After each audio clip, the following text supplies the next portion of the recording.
സിദ്ധാർത്ഥിനെ ക്രൂരമായി മർദ്ദിച്ചു തന്നെ കൊന്നതാണ്.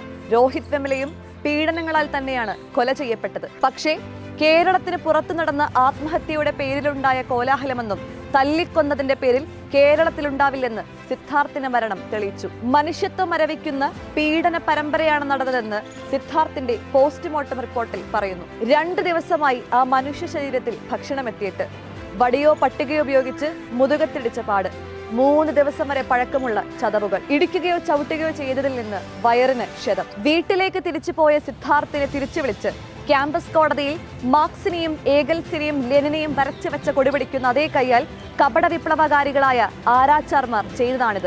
100-ലധികം വരുന്ന സഹപാഠികളുടെ മുന്നിലിട്ട് തുണിയൊരിഞ്ഞ് ബെൽറ്റ് പൊട്ടും വരെ പൊതിരെ തല്ലിയും പട്ടിണിക്കിട്ടും ഏത് സ്വാതന്ത്ര്യമാണ് ഇവർ പറയുന്നത്?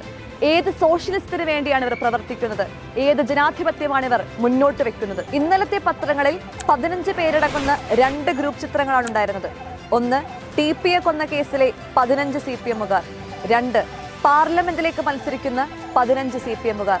കേരളത്തിലെ കമ്മ്യൂണിസ്റ്റ് പാർട്ടിയെ വരച്ചുകാട്ടുന്ന ചിത്രമാണിത്. സിദ്ധാർത്ഥിനെ ആൾക്കൂട്ട വിചാരണ നടത്തിക്കൊന്ന SFI ഭാരവാഹികൾക്ക് പാർട്ടിക്കുമെന്നും തീവ്രവാദ ആരോപണം നേരിടേണ്ടി വരില്ല എന്നത് മുഖ്യധാര കമ്മ്യൂണിസ്റ്റ് പാർട്ടിക്ക് കേരളത്തിൽ കിട്ടുന്ന പ്രിവിലേജാണ്. SFIയോട് കളിച്ചാൽ നീ തന്തയില്ലാത്ത കൊച്ചിനെ പ്രസവിക്കും പുലയാടി മോളെ എന്നലറി വിളിച്ചു വരുവന് കേരളത്തിൽ SFI അല്ലാത്ത ഏതെങ്കിലും വിദ്യാർത്ഥി പ്രസ്ഥാനത്തിന്റെ തലപ്പത്തിരിക്കാൻ കഴിയുമോ? മറ്റേതെങ്കിലും രാഷ്ട്രീയ പ്രസ്ഥാനത്തിലാണെങ്കിൽ ഇവിടത്തെ സ്ത്രീപക്ഷ പുരോഗമന രാഷ്ട്രീയക്കാർ ഉറഞ്ഞു തുള്ളിക്കൊണ്ടിരിക്കില്ലേ? കേരളത്തിലെ കപട കമ്മ്യൂണിസ്റ്റ് പൊതുബോധം നൽകുന്ന പിന്തുണയുടെ ചെലവിലാണ് ക്യാമ്പസുകളിൽ SFI അഴിഞ്ഞാടുന്നതെന്നത് പച്ചയായ സത്യമാണ്. കുട്ടികൾ ലോണെടുത്തും ചിട്ടിപിടിച്ചും വിദേശത്ത് അഡ്മിഷൻ നേടിപ്പോകാനുള്ള ഒരു കാരണം കേരളത്തിലെ ക്യാമ്പസുകളിൽ കണ്ടുവരുന്ന നെറികെട്ട ഈ രാഷ്ട്രീയ സംസ്കാരം കൂടിയാണെന്നുള്ളത് വാസ്തവം തന്നെയാണ്. ഉറപ്പായും അതിന് നേതൃത്വം നൽകുന്നത് SFI ആണെന്നും പറയാതെ വയ്യ. പാർട്ടി മുതലാളിമാരുടെ ഗുണ്ടകളാണ് SFIക്കാർ.